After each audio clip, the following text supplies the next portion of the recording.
So, Dalton, Miss Shi told me that you attended the Silk Road Film Festival. Yes.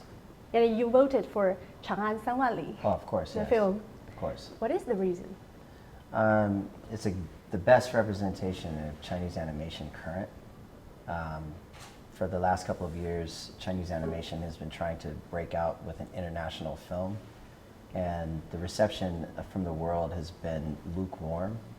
And it's interesting because Chinese animation internally is still trying to find its own voice, and because the industry is a little bit more fragmented, productions have different cycles and different budgets. It's really difficult to get that one clear voice. And that film is a good representation of Chinese culture and modernization with innovation because it's done in 3D animation. But it's also like a turning point in the style of animation that they were attempting to do in that film. There's like 2D, 3D, and also integration with the old culture in a modern way. So it's kind of ironic that they did this old story in 3D. But one of the coolest things about the film is it has action and fighting in it, but it's not about that. And the more thrilling parts about the film is the poetry. Learning about Li Bai and Gao Shi was really cool. The friendship. Right? Yeah, it was like, man, there's two guys, and where those poems come from and the context kind of helps the world see China in a different way. And I think a lot of people don't understand what China's about. So I felt that that film's a very good representation of a culmination of things that are happening here.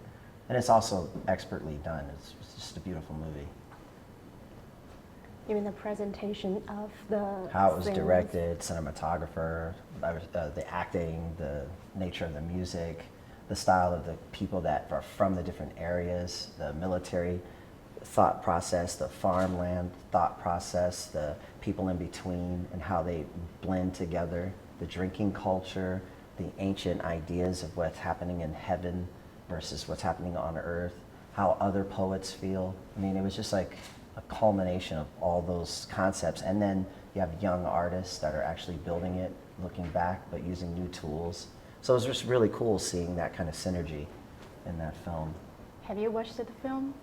No, I haven't watched it yet. What is your favorite Chinese films? My favorite Chinese film? Yeah. See, I like martial art and action films. So I think my favorite one is Time and Tide. Oh yeah. Yeah, Time and Tide is pretty dope. Like I like, of course I like all of the Shaw Brothers films and Sweetheart films, but I think definitely right now probably I like Time and Tide. Still, out of all the other ones that I've watched. But. So which part do you take part in the Kung Fu Panda? Oh golly. Well, the movie goes through so many changes. I worked on lots of scenes in all the movies that I've ever worked on that don't make it into the final movie. So it's hard to say. Like some of the stuff that I worked on winds up not even being used because the story got changed. And then in the end, what will happen is that you have scenes that were worked on by several different people, and they'll start taking pieces from this one or that one. So I have little bits here and there all the way through the movie. I can't say that I had a sequence in the movie that the whole thing was mine. I think that's like the animation process. Yeah, that is Not part always, of it. though. It's a huge team. Not all. I mean, it does happen that way sometimes. But like on How to Train Your Dragon, for example, I've got entire sequences that They're just are yours. pretty much mine. Oh yeah. But on Kung Fu Panda, it wasn't like that. I got, I think, little scenes in sequences that wound up in the movie that I did. It seems that you take a part in many cross-cultural projects, such as the Prince of Egypt. I did. I was an animator on that. Yeah. What is the reason why? Why did you take part in the cross-cultural project? Well, it wasn't because of that. It was really because I had worked in television animation, and I really wanted to be an animator. I was a designer and a layout artist, and worked in shows that were much more cartoony, and for kids. And I wanted to be work in movies, and I wanted to actually be an animator. So I started at DreamWorks in 1997. It was like they had just started. They were only around for a couple of years prior. So it was a brand new company, and I came in kind of as a trainee and just worked my way up. I wound up animating on that one and then on several others, and It was fun.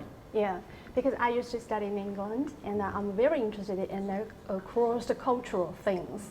Okay. Because there is a huge gap between we view Chinese and the Westerners view Chinese. There is a huge gap. But in Kung Fu Panda, you present so accurate about what China is. You think? Yes, I do. Well, thank you. I'm glad. I'm certainly glad to hear that. And I know that they were sensitive to that. They wanted to get it right. They always want to get that stuff right. So is to make people proud of it. So that feels good that you say that. I'm glad to hear that. And you are very into the Cha Zhong, right? Do I pronounce it right in Chinese? Yeah. Cha Zhong. Why?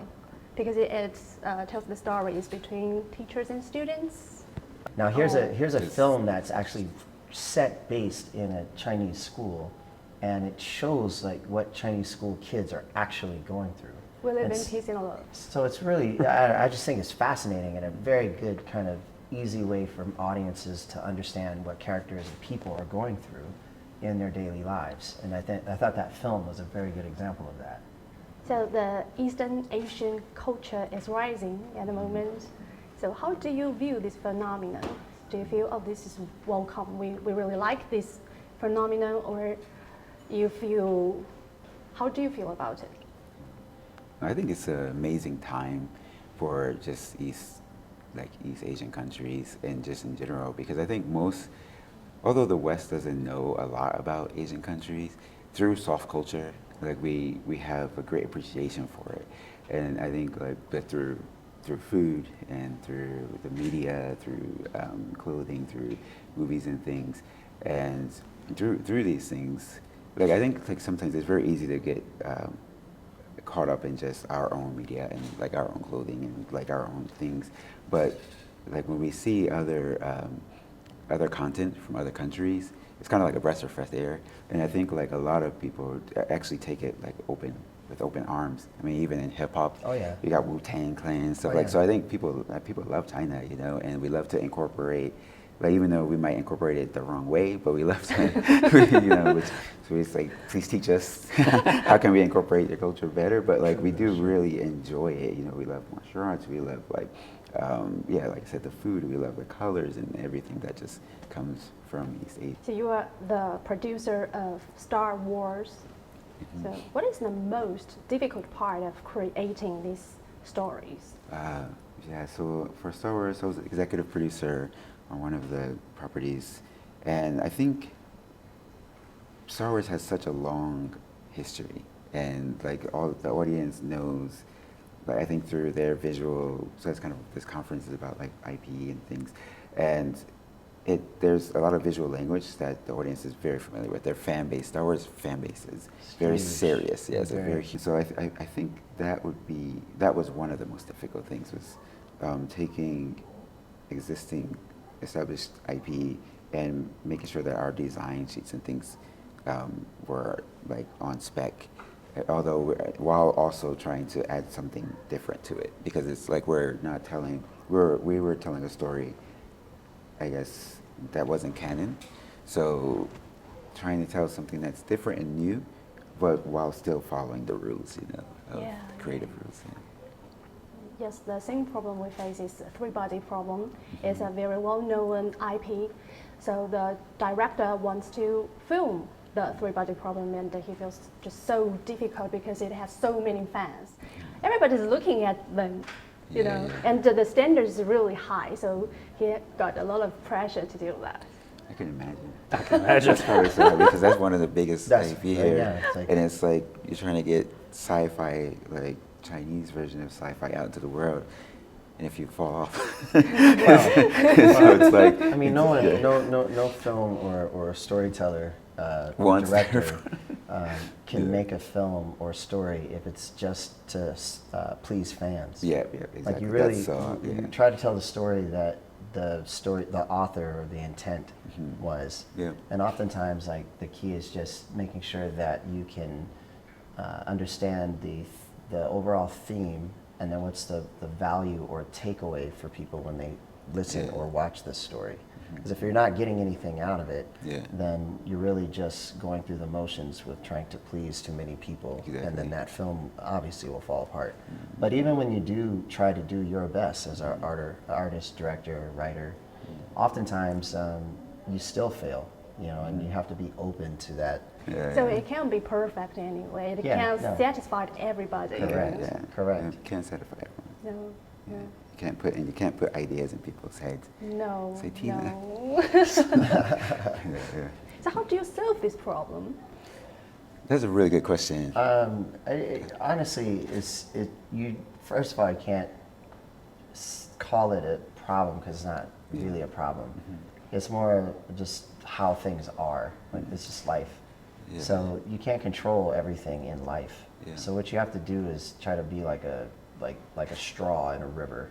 You have to let the water pass through you, and you can still float. Yeah. If you try to trap the water and you let your ego get in the way, you'll sink. So the reality is, as artists in this field, you learn your craft and you try to do the best you can at the craft, and then also try to say something. And then you have to live and die by that notion. If you do have that type of pressure when doing your work, you won't get much work out of it, or not any quality work. And oftentimes we're trying to innovate while we're in the process. And usually, like when you start a project, you have one idea of what you think you're going to do. By the time you finish, you realize something completely different. Yeah. Like, oh man, I had to learn through this and then change these other things. And now I got these other voices, and I want to, it's such a collaborative kind of sport. Yeah. It's like the spirit of everybody with you. So the beauty of making those things, if you listen to the folks around you, is that it becomes its own thing, and then you have more confidence and less stress on your shoulders. Amazing. And like, yeah, just to add to what Dalton was saying, I don't know if you want to add as well, but I think, yeah, because you can't try to please everyone. So, and we already know that our job is to try to take something. So obviously with the Three Body Problem is a book that already exists, but then you're going to take that and turn it to live media, transmedia. And so another way to try our best to stick and make sure that something that we create is good or can be accepted is just the integrity of what the original piece, where it came from, like integrity to the characters. So not forcing our own voice into the story, and not forcing like what people hope or want to be in the story, but the characters in the story already have a voice and they already have a world, and they have their own personality. And as creators, I think we have to separate ourselves from that, because that we're not telling our story. Right. We're telling the story of the characters in this work. So we try to just the integrity of the character, try to really take that and put that in the media. Yeah. In terms, please. I can imagine working on something that was like an established IP and it's beloved. Yeah. That would be a challenge. That's not something that in animation that we deal with. Like, they're not going to, I've never worked on something where it was a novel that everybody loves and we're going to make an adaptation of that. We've worked on things that were based on books, but they were usually, very juvenile little kid books, and we can kind of go off and invent our own thing. Like Shrek and How to Train Your Dragon bear little resemblance to the book that they come from. True. I mean, That's true. they're completely They're different not things. the They just same. bought the IP, the right Right. to use it. We made something completely original. Absolutely. We did try to do those things, but they just felt juvenile. They felt young, so we kind of aged them up and add more sophistication to it. But I would imagine working on something like you're saying from that novel, where everybody loves it and you know it, you've got to get that right. Get it You right. get a lot That of would be an pressure. interesting challenge. So what is the most difficult part for you to create a story from the very The most beginning? difficult. Yes. Boy, that's a big Everything question. is difficult. Every movie's got different problems. We've had, golly, on How to Train Your Dragon, believe it or not, we had a big problem with the idea of Hiccup losing his leg. That's an idea that I suggested it in a meeting, joking around, and that was a very challenging idea. We started batting that idea around and thinking, man, this could actually be kind of cool. And we started running with that idea, but it was an idea that we never thought that we'd get away with. We never thought that we'd be able to actually do it in the film. So that idea was kind of always on the bubble. It was always just about to get cut out of the movie because the executives were uncomfortable with it. The idea of taking your main character and cutting a limb off of him, So it was always just a very, that was really hanging on by a thread, and we just kept gently rolling that ball forward. And we tested the movie, we showed it to some people, and they always seemed to be very positive. And then when the movie came out, my gosh, we got so many positive letters and thank you letters from fans. And then we realized, wow, we really did something kind of different there. And it was fun. That was really fun. That's a challenge. But every movie's different. You have all kinds of problems that come up. Oh, yeah. And it's challenging. I mean, that's what makes the job cool, but very fun to do, is that you work on a movie for a couple of years and then you get a new movie with a completely new set of problems. Yeah. It's not the same day in and day out. It's always a new Yeah. problem to challenge, and that's the fun of the job. Yeah, totally. I mean, it's a weird thing. It's like, for me, I feel more like a chameleon. Like, I don't know, if I'm gonna start a new project, I try to study the source material a little bit more, depending on the character, and then I allow the character to tell me where to go and what to do and how to build. In the old Pixar days, like the way we would think about story is the environment and the space should reflect the inner problem that the character has a problem with. And so there's a constant visual reminder of what this character is going against constantly. And so if you can do that in a beautiful and effective, clear way, it's not an accident that the world looks and feels the way it does. So we try to draw our cues from those inner issues that main character is going through. And then it also helps you subconsciously have some form of empathy when seeing that character on screen.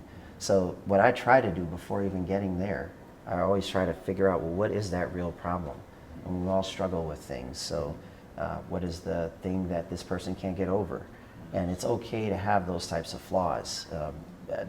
Severed legs, not necessarily the flaw, but it is the ramifications of how that kid got into that. Yeah. And that's a beautiful illustration of why that makes sense. And then that character, we are on his team now because he's got all these things that are visual for him, and we know what that means deep to him, his village, his tribe, his dad being somebody who's actually opposite of that, and that would have never happened for him, but he had that hand. So it's like these beautiful visual metaphors that are happening. And if you don't know the characters, though, none of that will really come to pass. Because you won't know how the character. You won't even understand where that's going to be, in the or situation. where does it come from, or what to use, or what tools should I put in this shed. Because as artists, like when you first start with a blank slate, it could be anything. Yeah. And we can make a movie about anybody doing anything on any like reason. Tom said, the story totally changes at the end. So. Right, and it's going to change again. So it's Yeah, like, yeah. we'll say, well, how do you stay focused in that? And so my answer just simply is just try to research what is the character and what is their dilemma. What is their personal problem? Then look at their outer problems and see how that measures up. And they should line up. And if they do, then you have something to go for. I interviewed Guo Fan a few days ago. Guo Fan is the director of Wandering Earth, the science fiction film, very famous science fiction film in China at the moment. And he said when he did the film, he actually had a mistake notebook. He kept the notes of his mistakes. And the next film, he would try to avoid these mistakes. So do you guys have these kind of mistakes notebooks? Oh, sure. Well, a notebook, no. Right, But you make a mental. It's not an actual note of book, it. but you do Mistakes have. the story of my life. Errors, It's the like story of my life. it's nothing but Yeah, but- errors. Like I still haven't done anything right yet. Absolutely, Just yeah. but I feel like that's the process. Especially right? for animation, right? Yeah. It's trial and error. It's trial and error. You and do like, it, you see it, you go, oh man, that sucks. And you Yeah, have to yeah. go You're back like, okay, and do next it time we're gonna better. do a little bit better, and then the next I thought project. it's industrialization already. No, I wish. Yeah, well, there is a pipeline, right? Like there is a process that has been created. True. But then of course the industry as a whole is constantly changing. But as Dalton and Tom said, like each project is so different that the projects that are the problems that present themselves, there's no way to foresee them, right? They just That's they're, right. they're different, and every scene is different, and the way to solve those problems for those scenes will be totally different. Yep, very true. And you have to be open to that. Yeah. Sometimes I feel like you trap yourself if you think that what has worked in the past will work now. Yeah. You know, past performance does not ensure future success. Yeah, So yeah. you have to really be open to, or flexible. It's a great book that says, "What got me here won't get me there." Yeah, that's exactly what it means. very It's true. like, yeah, the past, like the future and where we are is constantly changing. And Right. work is the same, and the tools are changing, the stories are changing. I'm constantly feeling like I don't know what I'm doing, so that's why I just have to be not afraid to fail. You know, just step out there, try something, and when it doesn't work, at least I know I can go again. Yeah. This is how you get up after that try would dictate how well it'll go into the future. The And so, idea of a notebook sounds like a good How idea, brave though. you are. Maybe we should just all have an error notebook. Man, We'll start doing I'll that. have a Bible if Yeah, that's error what Bible. Yeah, just Why don't it error be like Bible. the thickest book ever? It'd be like, Yeah, what yeah. the heck? Be dragging a suitcase. Can't with write you. down all my problems. This is too much. What's in that suitcase? No, No, these that's are just it. my It's problems. luggage. These are all my errors. Those are all my problems. Yeah, these are all my mistakes on the Way too many. So in terms of, because Kung Fu Panda is one of my favorite films. Is So it good? out of curiosity, how do you arrange the jokes in this whole film? The jokes? Yes, jokes. Oh my gosh, Because we love. they were so much fun to play with. Because jokes always get better when you know the character. Yes. A lot of times when the movie or a character's in early development, you don't know who they are yet. You'll write jokes that are kind of funny on the page, but they kind of fall flat because we don't know who the guy is. And when we start to arrive at who he is, and in this case, there was an artist named Jed Diffenderfer who boarded My best friend. opening scene of the movie. Yeah. The opening scene of the movie where he's imagining his life as being a superhero, and when we saw that, we're like, that's the movie, that's what we're going to make, and it went on from there. Once we had that character, and then it just became fun, because once you got this bumbling guy trying to fumble his way through kung fu, and then you have these other characters that are pros, like that writes itself, because they're going to immediately go, it's like you've been saddled with this person. Hey, this person's going to work with you, and they don't know anything about what you do, and it's just going to rub you the wrong way. And so that makes it very easy for Tigress to just be like, I hate this guy, I really don't want to work with him. So it was a lot of fun. Yeah, good filmmaking is just trying to create moments, scenes that create tension of some sort. So if that tension is based on, like, what, as an example, like misunderstanding, like the misread, and then and we're there as filmmakers to see how the reactions will be. Yes. And then that's what the audience is enjoying at that point. So trying to create these genuine moments is really what it's about. But to your point, like, if you don't know the character, man, you really can't get into the jokes. You really have to be sensitive to that character and not try to force humor. Right. It's got to be Yeah. like how life's natural things that are funny. And it's always a better joke if the joke only works with that character. Dude, if the it's joke so much could, better. if the joke could be That's funny, the key just as funny point. if you said it or you said it or you said it, it's Then it not a doesn't good work. joke. It doesn't work. But if I know you really, really well and the joke only works with you, that's when it gold. becomes money. That's when it's gold. It's Because then gold. it's that character's humor. Yeah. Absolutely. That character, yeah. That Only character this comes joke in. works for the panda, right? Right. That's right. Only for the panda, That's only for right. the tiger. Yeah, That's yeah. right. That's pretty good. I'm not a comedian, so, I know you do so I'm way taking more notes serious. now, so I'm going to put No, these no, in no. my suitcase. Yeah, You do more serious sci-fi stuff, but no worries. Here's another mistake. I'm taking notes. Okay. Got it. box. Yeah, put it in my suitcase. True, true.